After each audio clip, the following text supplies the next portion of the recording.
Bonjour. Après quelques expériences live qui étaient fort sympathiques, expériences qu'on va refaire, mais j'en parlerai un petit peu après parce que j'ai pas mal de choses à vous présenter. Ça fait 3 semaines qu'on s'est pas vu pour une vidéo de collection, donc entre-temps j'ai eu le temps d'avoir des choses.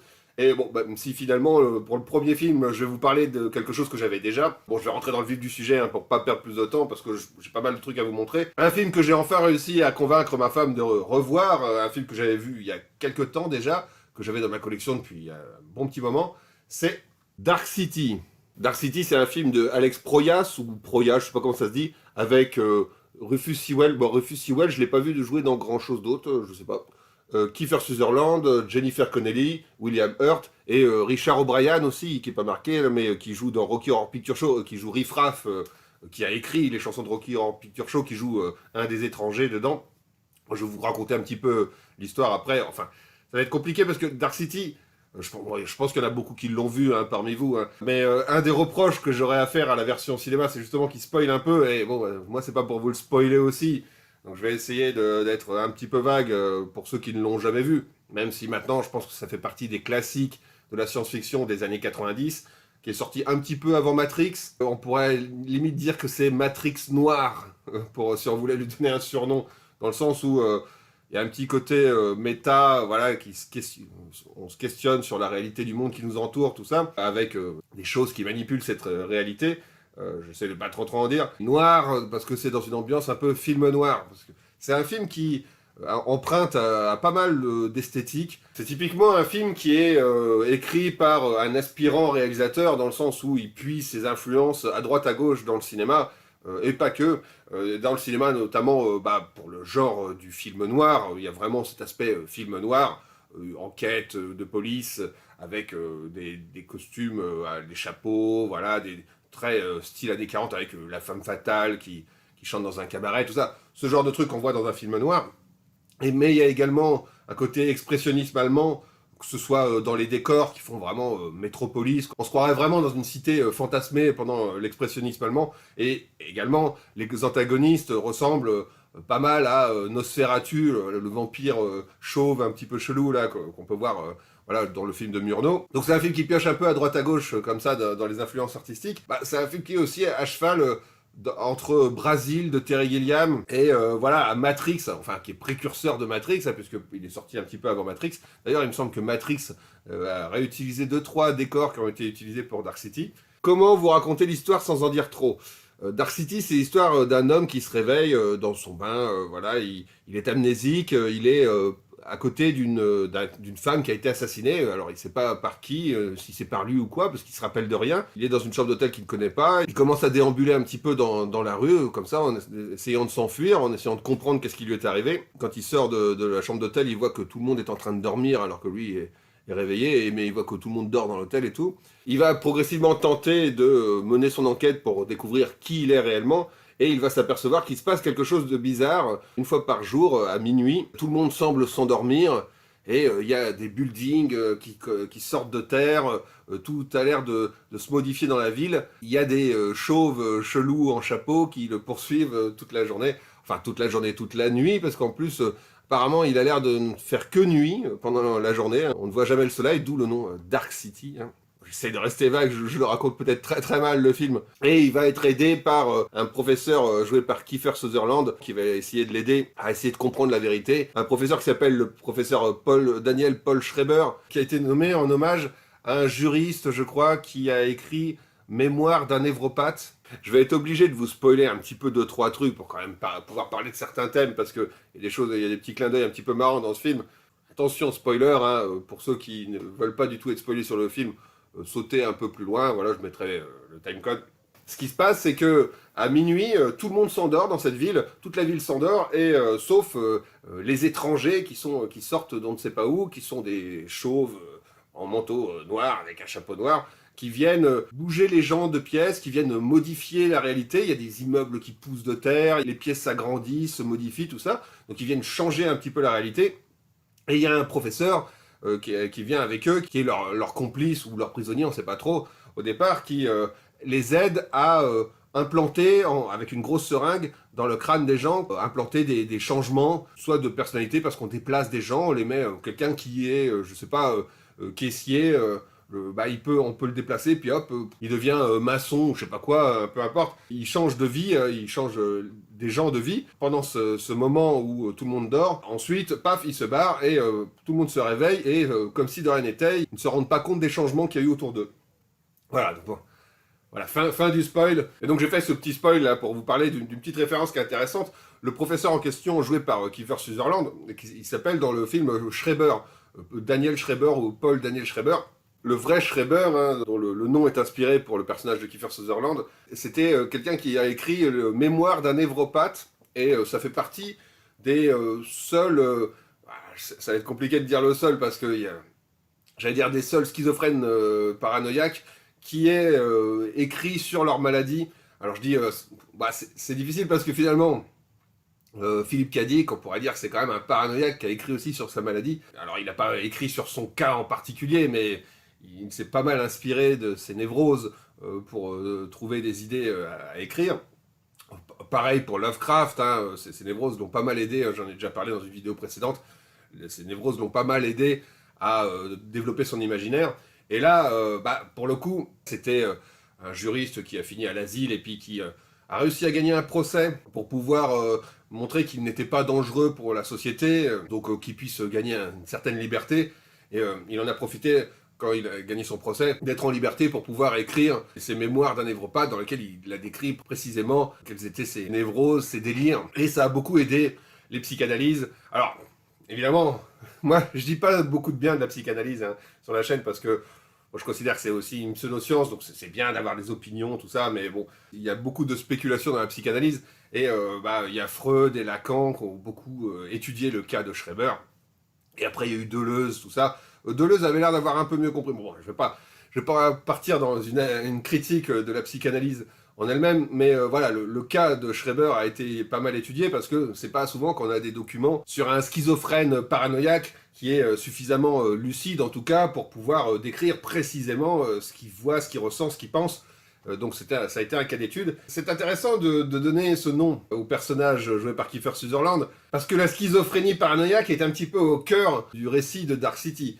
On pourrait dire que, d'une part, ce que voit le personnage de John Murdoch, ça peut s'apparenter à un délire paranoïaque, d'avoir l'impression que le monde change, que les gens ne sont pas vraiment ce qu'ils sont, machin, etc. C'est ce genre de délire paranoïaque.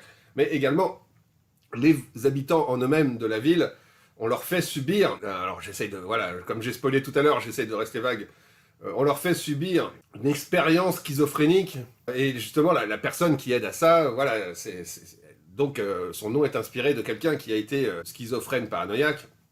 Alors le délire de Schreiber, je ne le connais pas précisément, de ce que j'ai compris, il pensait déjà que sa femme était morte, et quand il lui parlait, qu'il parlait au fantôme de sa femme, et il pensait surtout que Dieu était en train de le transformer en femme à l'aide des rayons du soleil, pour qu'il puisse accueillir la descendance de Dieu, ou je ne sais quoi, bon bref.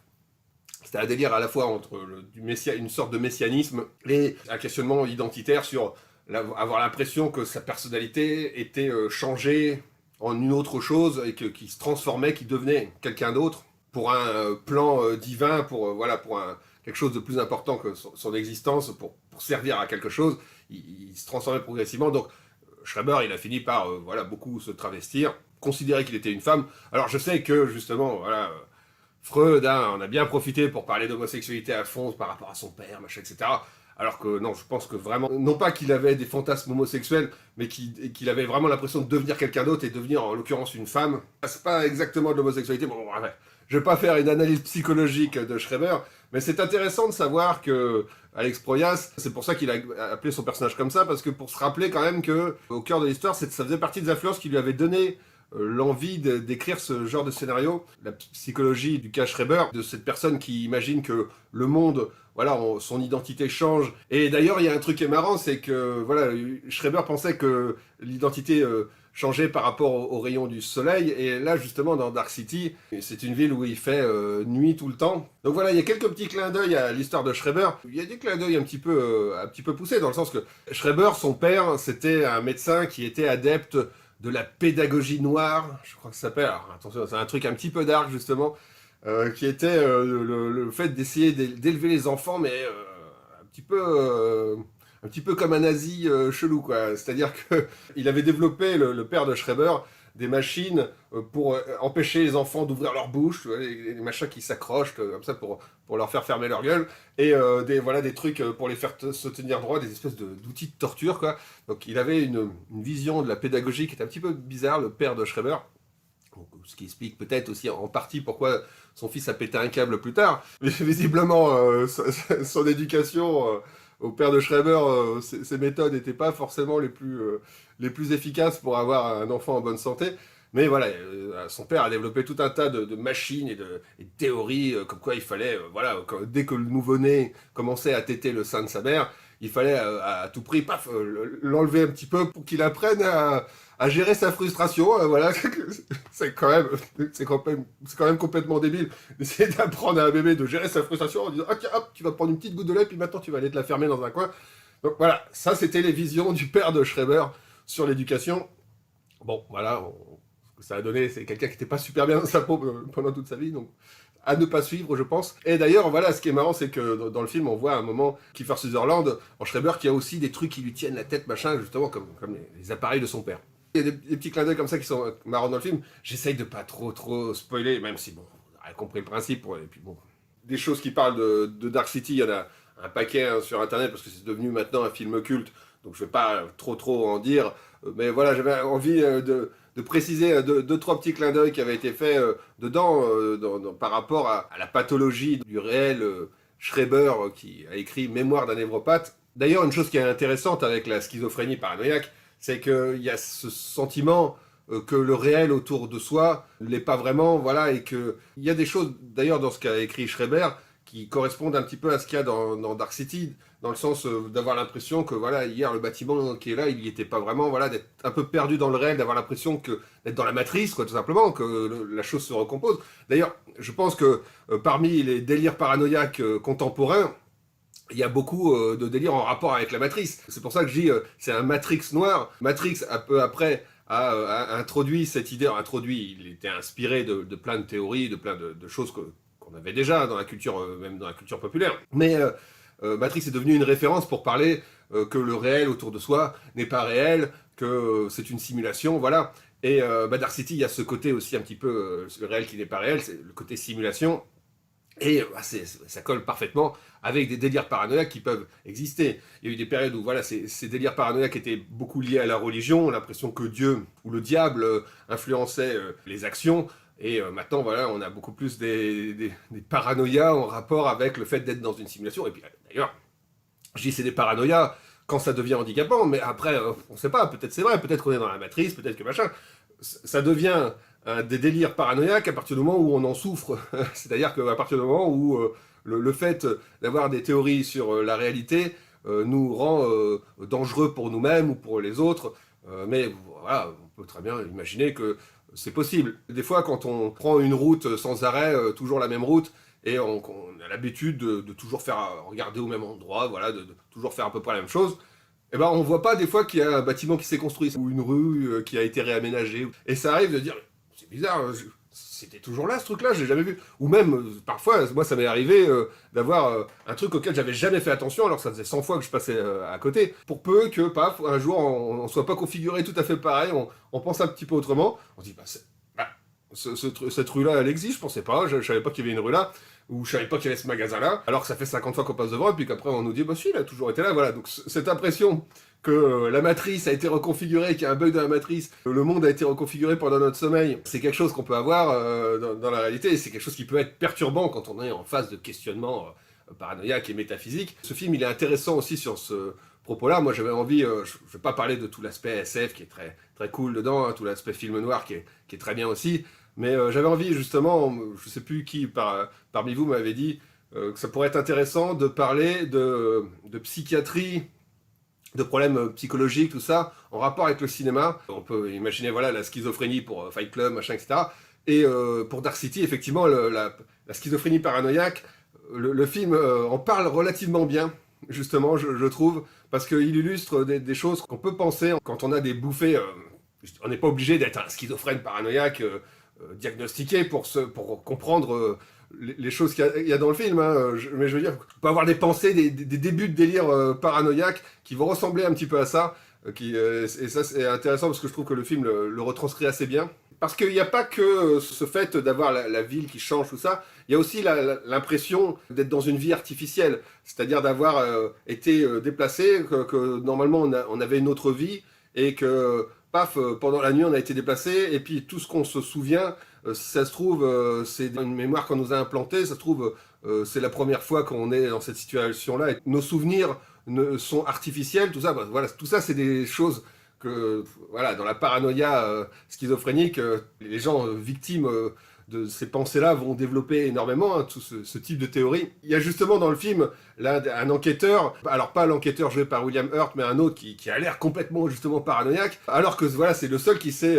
rendu compte de la supercherie, que lui seul se rendait compte que ça lui était arrivé, donc c'est une sorte de lucidité qu'il a, et la lucidité, alors là c'est ça le problème, hein, c'est de la paranoïa, c'est aussi l'impression qu'on est lucide de la situation, on voit clair, on est éveillé pendant le moment où on voulait justement nous manipuler, on se rend compte de la mascarade qu'on est en train de nous faire vivre. Le problème de la paranoïa, c'est qu'on a l'impression que c'est une forme de lucidité, ce qui n'est pas forcément faux non plus, hein, dans le sens où peut-être, hein, on n'en sait rien, ce qui n'est pas lucide, c'est justement d'y accorder plus de crédit à ces théories-là que ça n'en mériterait. Donc justement, l'enquêteur qui a découvert le poteau rose, il parle à un moment qu'à force de transférer les gens dans une vie puis dans une autre, ça finit par tuer notre âme, ce qu'on est vraiment. C'est un élément justement qui est dans Mémoire d'un névropathe de Schreiber, qui est cette idée du meurtre d'âme. L'âme en elle-même, elle est détruite pour être remplacée par autre chose. Schreiber avait dit, hein, si vous voulez comprendre ma psychologie, intéressez-vous à ce qu'est le meurtre de l'âme. Selon lui, voilà, son âme a été tuée pour devenir quelque chose d'autre. De tuer l'identité d'une personne en le passant de corps à corps, c'est quelque chose qui ressemble beaucoup à ce qu'on peut avoir comme impression. La paranoïa schizophrénique, il y a l'impression de ne plus être vivant, de ne plus être soi-même, que les gens qui sont autour de nous sont faux, soit parce que ce sont des agents Smith ce sont des agents de la matrice, soit parce que ce sont des gens du FBI ou je sais pas quoi, soit parce qu'ils ont été remplacés, voilà, soit parce qu'ils sont morts, soit parce que c'est des fantômes. Il y a souvent ce truc-là. D'ailleurs, j'avais entendu parler, je sais plus comment ça s'appelle, j'essaierai de retrouver, il y a certains handicaps cérébraux, des handicaps avec le fonctionnement des neurones miroirs, je crois, qui font que on a l'impression que les gens de notre famille ont été remplacés par quelqu'un. C'est pas forcément qu'une construction mentale. Peut-être ça se trouve c'est un bug de la Matrix où on se rend compte de la réalité. Je n'en sais rien. En tout cas, voilà, dans Dark City, il y a ces thèmes-là qui sont pas mal. Voilà, il y a une esthétique qui est très film noir, qui est vraiment excellente. Moi, j'ai beaucoup aimé. Les décors sont impressionnants. Ça a été, ils ont construit des sacrés décors. Hein. Dedans, il y a assez peu d'images de synthèse. Enfin, il y a un petit peu d'images de synthèse, mais il y a beaucoup de décors et de maquettes et tout. Donc ça, c'est assez cool aussi. C'est à cheval entre un film noir, un truc à la Matrix, du Brésil aussi, et aussi un petit peu de Truman Show. D'ailleurs, dans Truman Show, voilà, on peut considérer que ça ressemble à un délire paranoïaque. Parce que ce qui arrive au personnage de Jim Carrey, voilà, on se fout de sa gueule, tout le monde est complice dedans pour qu'il soit le sujet d'une émission à son insu. En vrai, on peut avoir cette impression-là dans la réalité, d'être à surprise, tu vois. Je vais faire une référence de boomer, hein, désolé, mais je pense qu'il y a des schizophrènes paranoïaques qui attendent à tout moment que Marcel Béliveau arrive pour lui expliquer pourquoi sa vie. C'est possible. Hein. De toute façon, le délire paranoïaque est une construction hein, où on a donné des explications à certains éléments pour justement essayer de justifier une forme d'artificialité ressentie de ce qui nous entoure. Voilà, c'est un petit peu comme ça qu'on pourrait décrire le délire schizophrène paranoïaque. C'est souvent assez intéressant, hein, tout ce qui est mis en œuvre pour essayer de faire tenir une réalité alternative qui expliquerait le sentiment d'artificialité qu'on peut ressentir. Et le sentiment d'artificialité qu'on peut ressentir, il peut être dû justement à simplement des grandes déceptions, une grande fatigue, d'avoir l'impression que le monde ne tourne pas rond. Voilà, donc ça peut avoir des déclencheurs tout à fait anodins. La fatigue amenant une forme d'hallucination, etc. Bon bref, vous n'êtes pas chez... le professeur Antoine, agrégé en psychanalyse, même si, il faudrait que je me fasse psychanalyser pour ouvrir mon petit cabinet de psychanalyse. Mais non, j'ai pas forcément envie parce que je suis pas trop d'accord. C'est quand même un petit peu dangereux d'aller toucher comme ça dans le cerveau des gens. Je digresse encore. Dark City, voilà, c'est un excellent film de science-fiction. Je vais pas trop développer plus pour pas vous le spoiler, mais j'ai envie de parler de 2-3 trucs en rapport avec sa création, en tout cas à son accueil, et puis voilà, à la façon dont ils ont essayé de le faire produire et tout, c'est que à la base, Dark City, il l'avait proposé, Alex Proyas, il l'avait proposé à Disney. On peut se dire, pourquoi est-ce qu'il a été proposé ça à Disney? Bon, évidemment, c'est pas trop passé. Et ça leur a paru un peu bizarre, ou alors ils voulaient changer plein de trucs dedans et tout, et bon. Voilà. Finalement, il a fini chez New Line. New Line qui est connu comme étant des producteurs qui sont pas trop casse-couilles, qui laissent généralement une certaine liberté pour pouvoir développer les films. Il valait mieux qu'il aille là que chez Disney, parce que traiter de sujets qui peuvent être... C'est peut-être un message sous-jacent du film, la paranoïa, parce qu'au final, voilà, ce qui arrive dans le film est réel, mais c'est peut-être des sujets qui sont assez matures. D'ailleurs, par rapport à New Line, justement, hein, j'ai envie de rétablir un peu un truc, enfin rétablir, c'est Alex Proyas qui s'est... alors peut-être que il essaye de pas être trop méchant avec New Line, mais on a beaucoup dit que voilà, les studios ont massacré la version ciné du film. Non, ça a l'air d'être un petit peu plus compliqué que ça par rapport à ce que j'ai entendu, par rapport à ce que Alex Proyas a dit. Ce qui est cool là-dedans, c'est qu'il y a la Director's Cut et la version cinéma. À la base, Alex Proyas a fait des projections tests, comme on fait souvent dans le cinéma. Il a recueilli après les avis des gens qui avaient vu le film, et il y avait un truc qui se dégageait un petit peu des projections tests, c'est que les gens étaient un petit peu paumés au début. Ils comprenaient pas trop ce qui se passait, voilà. Il leur a demandé, Alex Proyas, mais à la fin, vous avez compris quand même le film? Et les gens, ah ouais, à la fin, on comprend bien, tout ça. Parce que finalement, voilà, c'est un film qui a l'air de partir un peu dans tous les sens au départ, mais il est quand même vachement explicatif, hein. Il est pas obscur, hein. Il est fortement compréhensible quand même au fur et à mesure. Il n'est pas expérimental non plus, donc la majorité du public avait bien compris. Mais voilà, New Line a conseillé, a dit, bon bah voilà, à ce moment-là, il faudrait peut-être, pas que les gens soient perdus au début du film, faudrait peut-être faire un petit truc qui explique un petit peu le principe du film au début. Bon, Alex Proyas n'était pas extrêmement pour, donc ils ont réenregistré un petit texte au début du film qui dévoile le twist, qui explique le film, quoi. C'est-à-dire que dans les 30 premières secondes, voilà, on t'explique le film. Alors que justement, l'ambiance des 30 premières minutes du film, bah, il tient beaucoup au fait qu'on soit perdu comme le personnage principal. Et justement, le personnage de Murdoch est justement fait pour représenter aussi le spectateur qui plonge dans ce monde. On est aussi ignorant que lui. Généralement, quand on a un personnage amnésique au début d'un film, que les choses lui paraissent bizarres et qu'on comprenne pas tout, bah, c'est un peu le propos, c'est un peu le but. Donc, que les gens étaient un peu perdus au début du film, bah oui, bah c'était volontaire. Il y a beaucoup qui disent que New Line a poussé à ce qu'Alex Proyas, il explique, voilà, pour tous les teubés. C'est un peu plus compliqué que ça, de ce que j'ai entendu Alex Proyas dire. Alex Proyas, en fait, avec ses projections tests, bah, il a perdu un peu confiance en son film. Il s'est dit, parce qu'il comptait vraiment sur le fait de le faire. Ça faisait un moment qu'il l'avait écrit, les grandes lignes. C'était vraiment son gros bébé, quoi, Dark City. Bah, il n'avait pas forcément envie de prendre trop de risques, quoi. Il avait vraiment envie que ça passe pas au-dessus de la tête des gens, parce qu'il avait peur que son film soit pas compris, que les gens soient largués, machin. Et bah, finalement, il n'a pas eu assez confiance en lui. Il s'est dit, bon, allez, ouais, j'ai pas envie de larguer les gens dès le début, alors que il s'est rendu compte que c'était une erreur. Il s'est rendu compte que, au final, il aurait pas dû expliquer le film dans les 30 premières secondes, et que justement le fait d'être paumé, c'était... en plus le film retourne assez bien sur ses pattes. Moi je conseille largement de voir la version Director's Cut, qui a pas que ce changement-là, hein, qui a plusieurs petits changements à droite à gauche, il est un petit peu plus long. Mais voilà, la Director's Cut est parfaite. Donc voilà, il n'y a pas de raison de voir la version cinéma, je vous conseille de voir la Director's Cut. Clairement, hein, cette modification, ils l'ont fait pour les teubés, pour les gens qui allaient décrocher du film parce qu'ils comprenaient rien pendant les 10 premières minutes. Alors que c'est un peu le but dans ce genre de récit, hein, de suivre un personnage amnésique, d'essayer de comprendre pourquoi est-ce qu'il est là, qu'est-ce que c'est que cet endroit, machin, etc. Et c'est justement le but.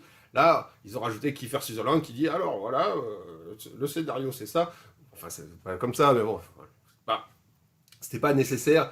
Et c'était vraiment clairement un truc, finalement tous les fans, tous les gens qui ont aimé le film, ils ont dit, ah, par contre c'est un peu dommage. Et Alex Proyas dit, bah justement, c'était pas censé être dedans, hein, c'est que les projections test, des fois il faut pas écouter toutes les remarques, hein. Il y a des gens qui vont... on sait même pas qui va à ces projections test. Moi j'ai jamais été invité pour aller à une projection test. Je trouve que c'est des mamies qui vont voir, qui n'ont jamais vu un film de science-fiction de leur vie. Ils disent, oh, moi j'ai pas bien compris le début. Quand un film est qu'il entretient volontairement la confusion au départ, si après il retombe sur ses pattes, voilà. Bon, bref. Il a un petit peu perdu confiance en lui à ce niveau-là, hein, et finalement il y est revenu plus tard, hein, il a refait tel qu'il voulait le faire, et finalement le film est bien mieux dans sa version originelle.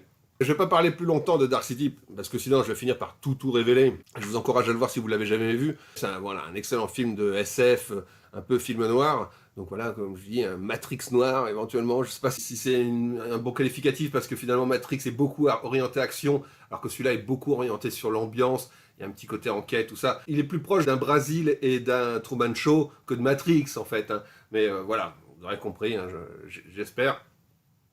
Bon, l'édition en elle-même, je ne vais pas en parler 105 ans, hein, ça fait un moment que je l'ai dans ma collection, celui-là. Ce qui est cool, c'est qu'il y a les deux versions. On peut, au début du film, choisir version du réalisateur ou version cinéma, donc ça c'est plutôt cool. Et voilà, je crois qu'il y a 2 heures de documentaire, ce qui est toujours sympa. Voilà. Donc Dark City, hein, je vous encourage à voir la version Director's Cut, parce que sinon la version cinéma, elle va vous spoiler un petit peu l'effet, en tout cas, de confusion qu'on peut avoir au début, qui est justement intéressant dans ce film. Bah, vous n'allez pas l'avoir à cause de ce texte explicatif, par peur de larguer les plus feignants intellectuellement, qui n'aiment pas, qui ne supportent pas pendant 10 minutes, de pas savoir exactement où ils sont, quand bien même ce soit le propos du truc. Un grand film de science-fiction, hein, pas très orienté sur l'action, comme je vous ai dit, mais beaucoup sur l'ambiance et sur le thème, qui est intéressant quand on s'intéresse également au sujet de la schizophrénie paranoïaque. Voilà, n'hésitez pas à chercher des choses sur Schreiber, le véritable Schreiber, et sur son père qui a fait des trucs visiblement dégueulasses. Je suis content d'avoir enfin encouragé ma femme à le revoir. Hein. Voilà, beaucoup aimé au final, hein, comme ce que je dis à chaque fois. Faut que ce soit le bon moment, voilà. C'était un excellent moment de revoir Dark City, ça faisait longtemps que je l'avais pas vu, et je vous le conseille très très fortement. Je pense que le réalisateur, il a fait aussi The Crow, tout ça. Je pense que c'est quand même son meilleur film à Alex Proyas. Enfin, moi, c'est mon préféré, et c'est l'un des seuls que je possède. Je sais plus si j'en ai d'autres de lui, mais oui, ça doit être le seul que je possède. Dark City, à voir en Director's Cut, donc. Alors, un film que je possédais en HD DVD, et si vous avez suivi mes aventures avec le HD DVD, vous avez vu que malheureusement, je ne peux plus les lire. Donc voilà, c'est un film que je ne peux plus lire en HD DVD, qu'il fallait que je rachète en Blu-ray. Et je l'ai racheté à un d'entre vous, donc merci Adam, hein, pour cette édition magnifique de ce film que j'avais envie de posséder, que j'avais envie surtout de pouvoir lire. Ce film, c'est The Frighteners, ou Fantôme contre Fantôme. Donc oui, je le possédais en HD DVD, mais voilà, le HD DVD, bon, voilà, je peux le foutre à la poubelle. Malheureusement, je n'ai plus de lecteur capable de le lire. C'est un film qui est assez intéressant, parce que c'est un film qui est pivot dans la carrière de Peter Jackson. Non pas parce que c'est un film qui l'a fait passer des films d'horreur bricolés, ultra gore, assez comiques, hein, du gore cartoonesque, comme ce que j'avais déjà dit pour Branded, parce que non, il y a eu Créature Céleste entre les deux, qui était dans un genre fantastique, qui s'éloignait un petit peu de ce genre-là. Non, là où c'est un film pivot, c'est que ça a été son premier film qui voulait grand public, avec, pour une fois, des acteurs connus. Il y a Michael J. Fox, notamment, qui joue dedans. Un film qui voulait grand public. Et d'ailleurs, c'est assez intéressant de savoir que ce film-là, à la base, il le pensait vraiment PG-13. Il pensait que le film, il allait pouvoir sortir en salle, voilà, pour tout public. Et donc il l'a fait dans cette optique-là, hein, de faire un film d'aventure fantastique, beaucoup moins trash que ce qu'il avait fait auparavant, et surtout avec une quantité d'effets spéciaux assez phénoménale pour l'époque, hein, parce qu'on est dans les années 90. Et c'est d'ailleurs un film qui a développé énormément la société Weta qu'il avait fondée d'effets spéciaux, et qui est passé de un gars avec un ordinateur à une trentaine d'ordinateurs pendant la production du film. Et ça a été vraiment un parcours du combattant pour essayer de faire plein d'effets visuels assez révolutionnaires pour l'époque. Le film contient des centaines et des centaines de plans avec des images de synthèse qui étaient encore balbutiantes à cette époque. Il y a peut-être justement des effets 3D qui ont un petit peu vieilli dans ce film, mais voilà, ça reste assez impressionnant pour l'époque. Et donc c'est un film qu'il pensait plus tout public qu'il n'a été au final. Et ça, c'est un truc assez marrant, c'est que quand il l'a montré au comité de censure pour pouvoir obtenir le PG-13, le comité de censure a dit non, c'est trop bizarre, non, ça sera jamais grand public. Et sur la fin du tournage, il s'est rendu compte que de toute façon, son film, il serait rated R, comme on dit, hein, pour adultes. Donc là, je crois que c'est marqué 15. En Angleterre, c'est pour les plus de 15 ans. Je crois qu'aux États-Unis, R, c'est à partir de 17 ans. Donc bon, il a un peu regretté, il dit si j'avais su que dès le départ que le film il serait pas grand public de toute façon, j'aurais mis plus d'effets gore, parce que voilà, on le connaissait pour les effets gore. Donc d'ailleurs il y a une scène à un moment où il y a Jeffrey Combs dedans, à un moment la mort de Jeffrey Combs, il l'a refait une fois qu'il a su que de toute façon le film serait pas grand public. Il se dit allez, lâchons-nous, je vais faire un petit effet gore. Et c'est pour ça qu'on voit la tête de Jeffrey Combs exploser, voilà, avec le cou coupé. Cet effet-là, c'était pas prévu à la base. À la base, il devait se prendre une balle de fusil dans le bide et puis se passer par la fenêtre. Et bon, bah, il a fait exploser la tête parce qu'il s'est dit, bon, bah voilà, hein, quitte à de toute façon ne pas être tout public, autant qu'il y ait un petit effet gore. Donc, finalement, c'est marrant parce que le film a un peu le cul entre deux chaises là-dessus, parce qu'il pensait vraiment qu'il allait pouvoir passer comme film presque familial. Et c'est d'ailleurs ça qui est intéressant dans le style du film, c'est qu'il navigue entre différents genres.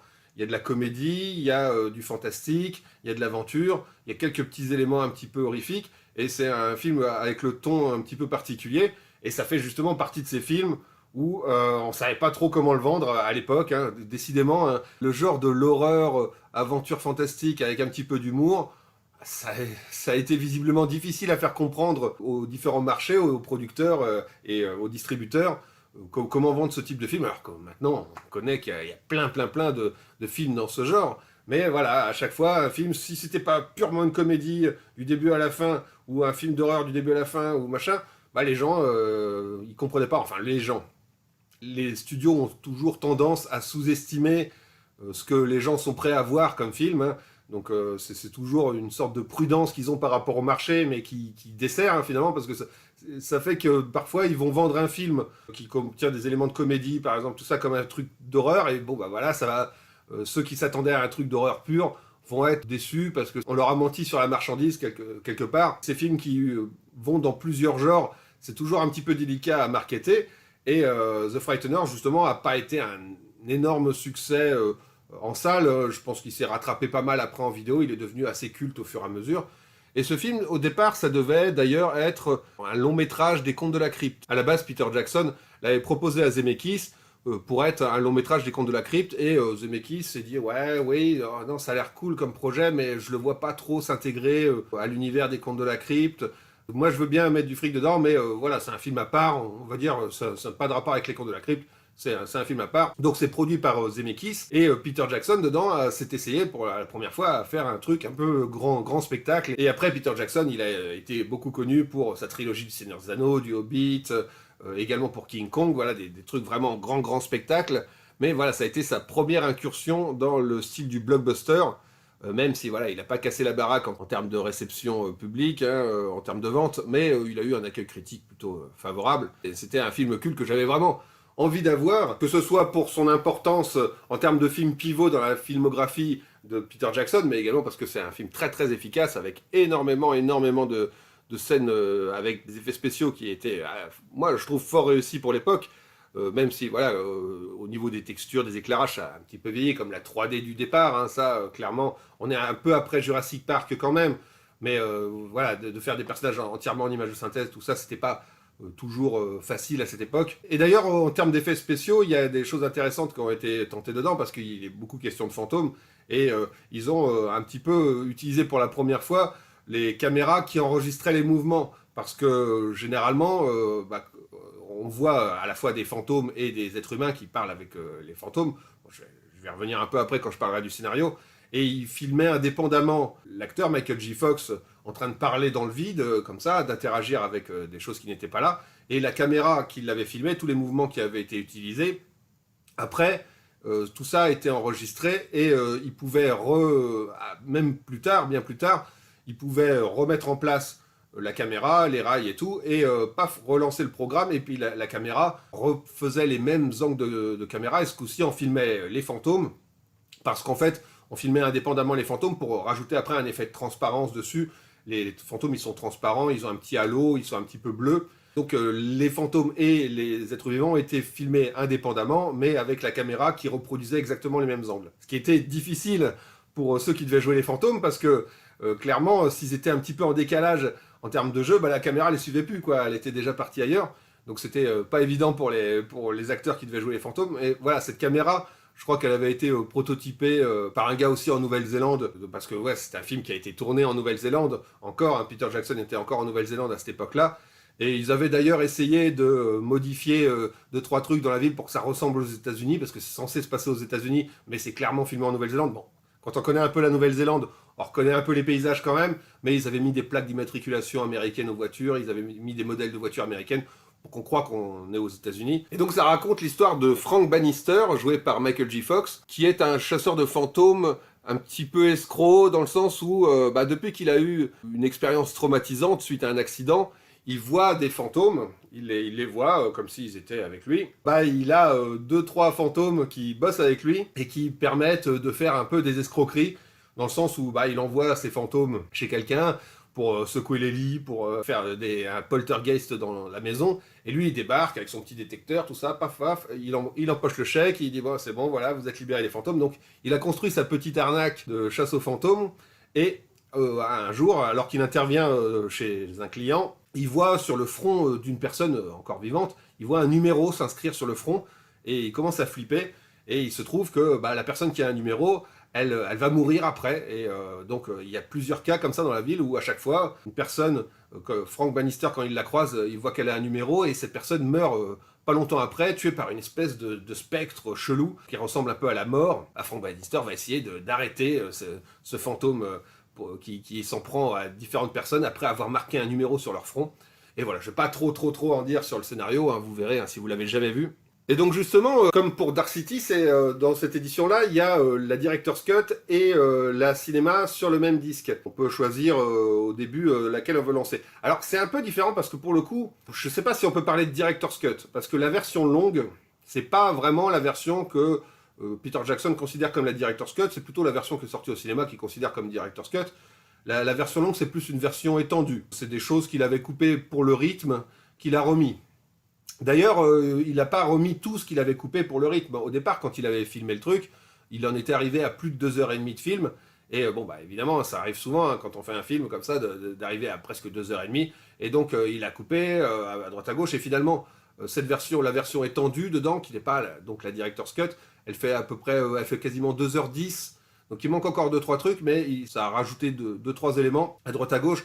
Moi, je préfère voir la version longue quand même, parce que moi, le rythme dans un film, ça me gêne pas des masses. Je préfère en voir toujours plus. D'ailleurs, j'aime bien aussi regarder les scènes coupées. Et d'ailleurs, voilà, dans les scènes coupées, dans le documentaire, ça montre aussi tous des arcs narratifs qui ont été complètement coupés, des personnages qui sont moins développés. Par exemple, il y a le juge, qui est un des fantômes, qui ressemble un peu à un cow-boy. Il meurt un peu brutalement dans le film. Excusez-moi de spoiler, mais bon, il meurt un petit peu brutalement. Enfin, c'est un fantôme qui meurt. Enfin, bref, on ne le revoit plus après qu'il se soit fait couper par le méchant. En fait, non, il continuait. On le voyait, il n'était pas mort. On le revoyait plus tard et tout. Et puis, jusqu'à dans la scène de fin. Donc, ça a coupé pas mal ce personnage-là pour se concentrer vraiment sur les protagonistes principaux et puis sur les méchants, tout ça. Et ça a coupé aussi un espèce de chérubin dégueulasse, comme un espèce de gros ange avec des petites ailes, qui est le gatekeeper. Voilà, ça a coupé aussi un peu ce personnage-là. Donc tout ça, ce n'est pas dans la version longue, c'est des choses qui ont été enlevées, y compris de la version longue. Voilà, à savoir que la Director's Cut, entre guillemets, c'est plutôt une version longue, avec quelques petites scènes en plus, mais c'est pas nécessairement le film tel que le voulait Peter Jackson. D'ailleurs, voilà, comme je vous l'ai dit, le film que voulait Peter Jackson, au départ, il voulait faire donc un film qui soit grand public, et il s'est rendu compte que de toute façon ça passait pas. Et d'ailleurs, les excuses du comité de censure étaient un petit peu débiles. Par exemple, quand Peter Jackson a montré certaines scènes, le comité de censure, il trouvait que de toute façon ça pouvait pas être PG-13 parce qu'il y avait des tirs de fusil à pompe qui étaient tirés dans une porte, et il y avait trop de tirs de fusil à pompe tirés dans une porte. Donc visiblement, tirer au fusil à pompe dans une porte, ça fait que le film ne peut pas être PG-13. Voilà, donc les bras de Peter Jackson lui en sont tombés, il s'est dit bon si ça, même ça permet pas que le truc il soit grand public, bon j'aurais finalement dû depuis le départ faire un film pour adultes, et puis j'aurais pu mettre plus d'effets gore, tant pis. C'est ce qui est aussi marrant dans ce film, c'est parce que au final, je crois que c'est Danny Elfman qui en parlait, Danny Elfman d'ailleurs qui a fait la musique, et Danny Elfman, il a fait la musique sans connaître le projet, c'est-à-dire que, il s'est proposé pour faire la musique simplement sur le fait qu'il avait aimé Créature Céleste de Peter Jackson, et il s'est dit bon allez, je vais faire la musique de son prochain film, peu importe lequel. Et donc voilà, il est venu bosser pour faire la musique de The Frighteners, Danny Elfman.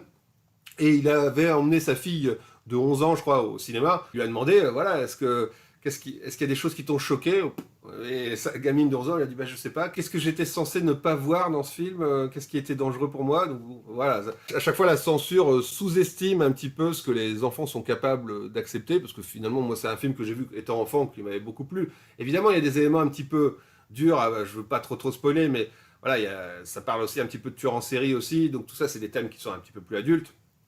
Mais bon, voilà, c'est fait aussi avec la partie comédie, hein, un petit côté Casper, le petit fantôme, hein, dans les interactions que Frank Bannister il a avec les fantômes qui l'accompagnent. Il y a pas mal de petits gags avec des fantômes qui sont sympas, mais en même temps, au fur et à mesure, tous les éléments comiques commencent un petit peu à s'effacer au fur et à mesure pour laisser place à l'action et puis au suspense, à l'intensité. C'est un film qui navigue un petit peu entre les genres, qui est assez sympa pour ça. J'avais commencé à dire qu'il y avait Jeffrey Combs aussi dedans. Oui, Jeffrey Combs, justement, Peter Jackson avait envie de bosser avec lui parce que clairement, à ces époques-là, avant, du temps où Peter Jackson a fait Braindead et tout ça, des films d'horreur burlesques, comiques, parodiques, il n'y en avait pas des masses au final. Il y a les Stuart Gordon, les réanimateurs, tout ça, et les Peter Jackson. Et grosso modo, c'était pas étonnant que Peter Jackson soit fan de réanimateurs parce que les deux cinéastes étaient dans la même veine entre Stuart Gordon et Peter Jackson à cette époque-là.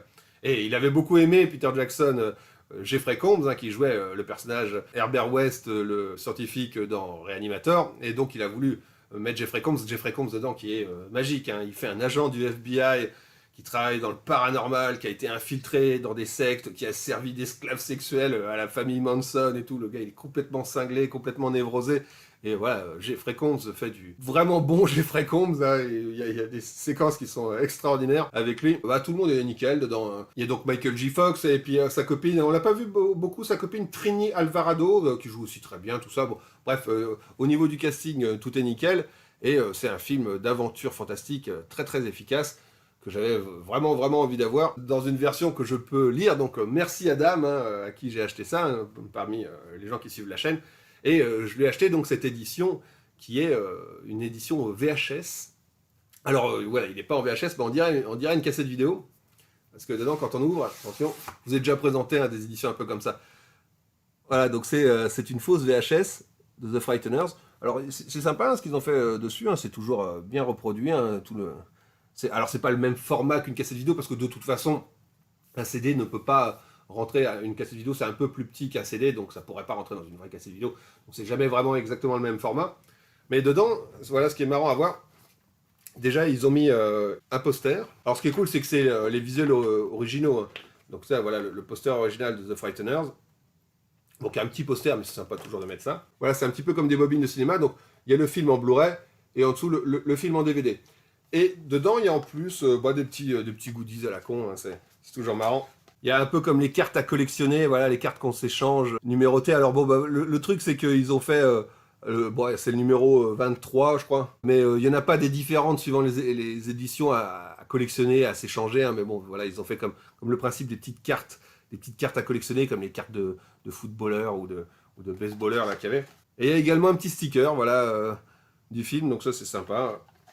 Donc c'est une édition assez rétro, hein, dans une fausse cassette vidéo. Le boîtier est un petit peu fin, donc c'est peut-être le petit défaut de l'édition. Mais ça va, hein, franchement, c'est toujours sympa d'avoir... une imitation cassette VHS, ça fait toujours rétro, moi j'aime bien. Je commence à en avoir quelques-unes hein, entre ma Highlander, ma Chucky, donc je suis très très content d'avoir The Frighteners dans cette édition-là. Ça a l'air d'être quasiment le même disque que le HD DVD, hein. Je crois que c'est le même menu, tout ça. Donc d'ailleurs, voilà, ils ont fait une sérigraphie sur le disque pour cette édition en particulier, mais ils ont repris le disque de chez Universal avec les mêmes bonus, la même présentation, tout ça. Donc c'est la même chose, hein, c'est le même master et tout. D'ailleurs, il y a un documentaire qui est vachement cool, qui est un documentaire de 3h30. Pour le coup, Peter Jackson, il avait envie de filmer toute la création du film. Donc il avait lui-même filmé 2-3 trucs, engagé des gens pour le suivre. C'est pas du tout le studio qui a envoyé quelqu'un pour faire le documentaire, c'est vraiment une caméra qui a suivi tout le processus pendant le truc. Et voilà, parce qu'il avait un amour pour... c'était pour le laserdisc et puis aussi pour le DVD, hein, qu'il voulait faire un peu des bonus, parce que lui, il était grand amateur de laserdisc, Peter Jackson. Donc il voulait qu'il y ait beaucoup de bonus. Et évidemment, beaucoup connaissent Le Seigneur des Anneaux, le nombre de bonus qu'il peut y avoir dans les éditions du Seigneur des Anneaux. Il peut y avoir 10 heures de bonus par film. Donc c'était un grand amateur de faire des making-of. Et là, pour le coup, on a 3h30 de making-of, ce qui est vraiment sympa. J'ai pas pu tout voir dedans, hein, mais ça passe en revue toutes les étapes, hein, que ce soit l'écriture du scénario, jusqu'à la réception auprès du public, en passant par tous les trucs, tous les effets spéciaux et tout. Donc ça aborde tous les sujets en 3h30. Voilà, c'est excellent d'avoir ce genre de bonus. Et donc voilà, en plus d'être un film intéressant sur le fait que c'est grâce à lui qu'on a eu le Seigneur des Anneaux, hein, grosso modo, hein, c'est grâce à ce film que la société Weta d'effets spéciaux de Peter Jackson a pu se développer, a pu essayer plein de techniques, tout ça, pour après être au point, pour réaliser des projets encore plus ambitieux. Donc ça a vraiment été le pas de Peter Jackson dans un cinéma plus spectaculaire, même si les effets spéciaux de ces films d'horreur auparavant étaient très spectaculaires. Les effets gore étaient extraordinaires dans Branded, hein, ils n'ont pas pris une ride. Ceux-là ont finalement pris un peu plus une ride parce que c'est parmi les premiers effets numériques. Donc évidemment, ça a beaucoup évolué, mais voilà, c'est ce genre de projet qui a permis que sa société d'effets spéciaux se développe et qu'on lui donne des projets beaucoup plus ambitieux. Et voilà, ce qui a donné sa trilogie du Seigneur des Anneaux, pour ce pourquoi il a été connu par le plus grand public. Et voilà, c'est grâce à ce film-là, mais en plus de cet intérêt, on va dire, historique sur la carrière de Peter Jackson, c'est un excellent film fantastique d'aventure, avec des petits moments de comédie, des bons moments de tension, des effets spéciaux qui sont assez ingénieux.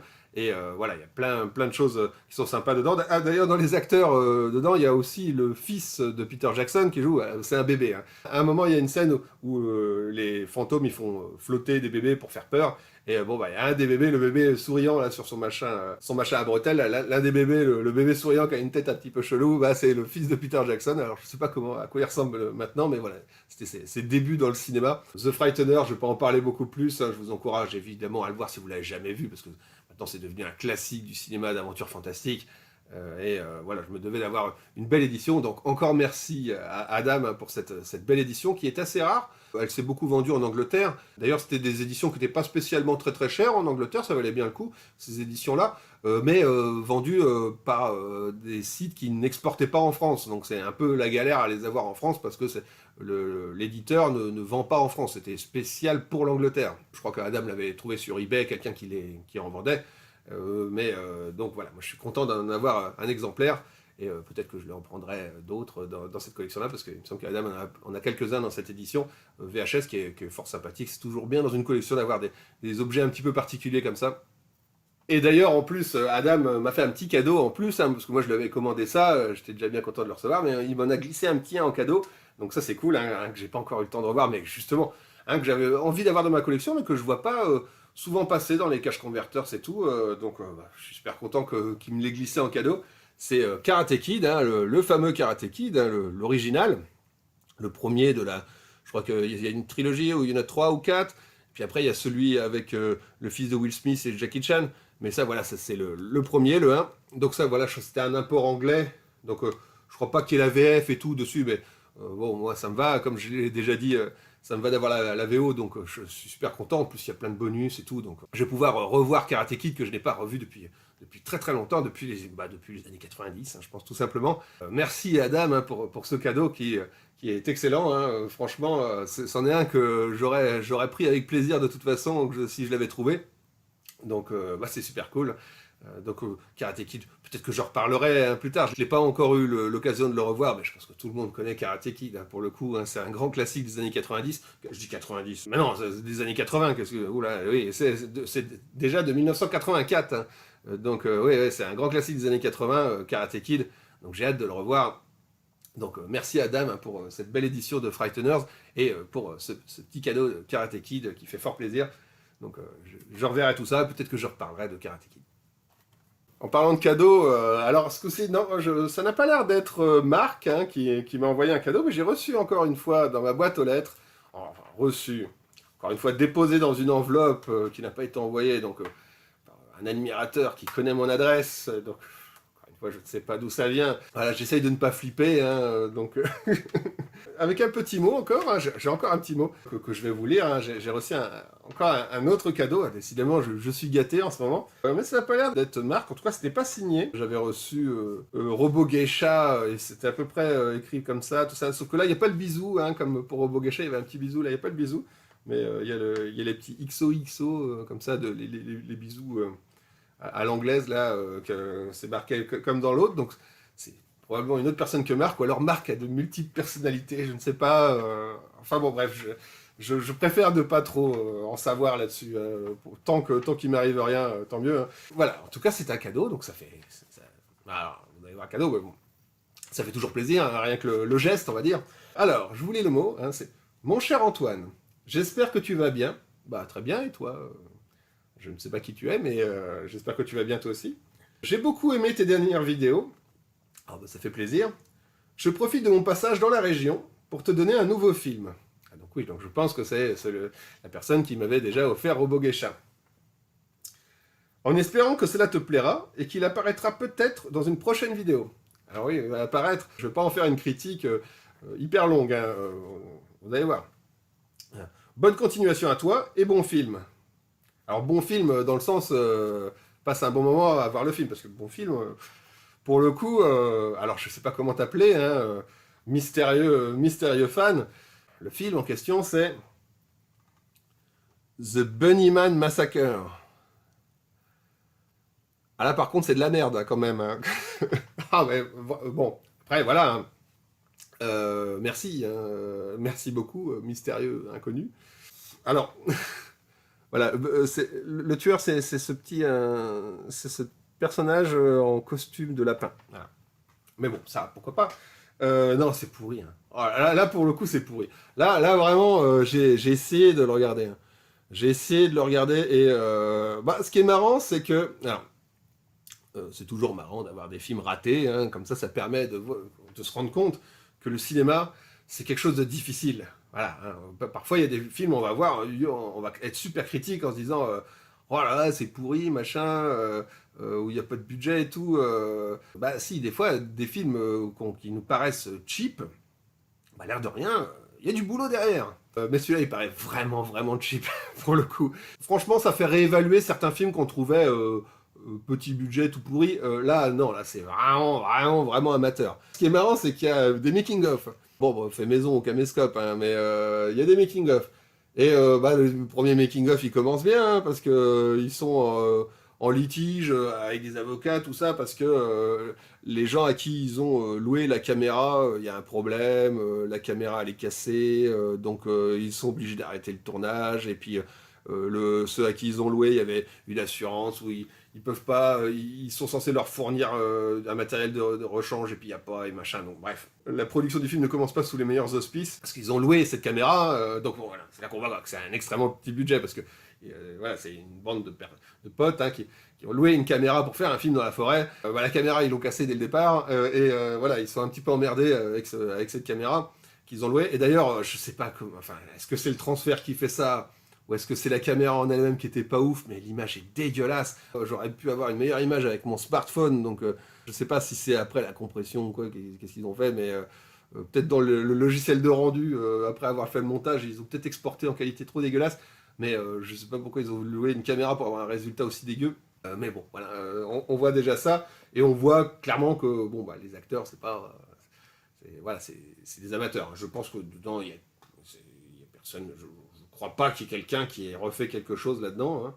D'ailleurs, le nom des acteurs n'est pas marqué, ni devant ni derrière. Bon, je pense que c'est pas des acteurs, hein, je pense que c'est juste des copains.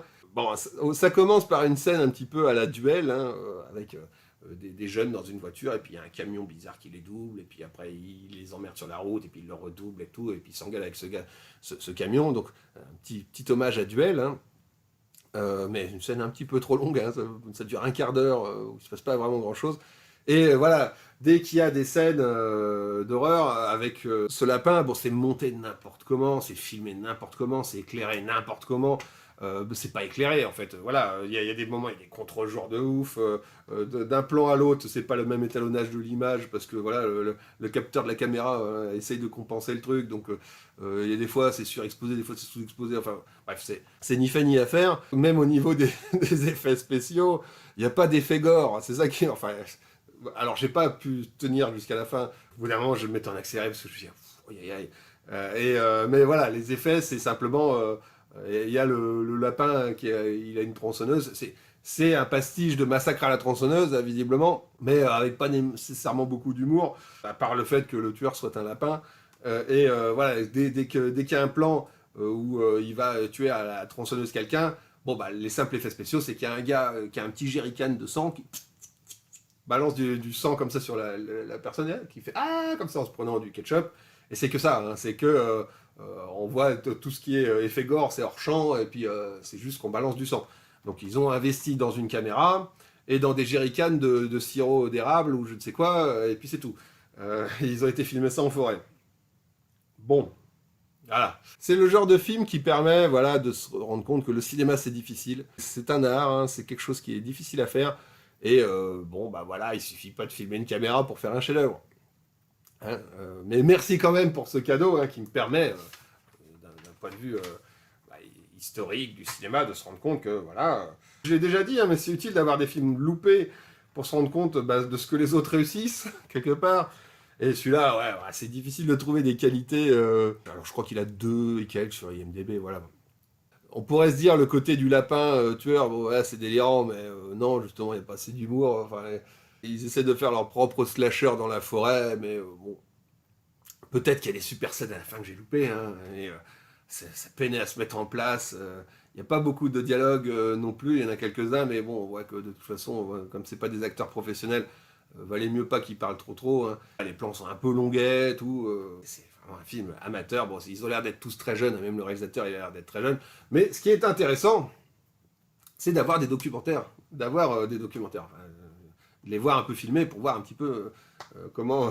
Alors c'est marrant de voir que même un film pourri comme ça, bah, ça demande quand même du pognon, ça demande quand même de l'organisation, ça demande quand même, voilà, ils ont fixé la caméra sur le camion pour pouvoir filmer certains plans de la poursuite entre guillemets du début. Donc, mais il y a des films amateurs sur YouTube qui sont plus spectaculaires que ça là pour le coup. Hein. Donc The Bunnyman Massacre, voilà, c'est de la daube. C'est de la daube, mais merci Mystérieux Inconnu hein, pour ce film. Un petit peu moins bien que Robo Geisha quand même, hein, mais bon, bah, écoute, hein, ça fait toujours plaisir de recevoir des trucs hein, comme ça. Je vais le ranger dans ma collection spéciale. Hein. Alors pas à la poubelle, mais je vais le mettre par terre hein, peut-être. Hein. Donc, bon, parce que j'ai pas de place, j'ai plus de place. C'est pas ça, c'est pas que... Bah, bon, voilà.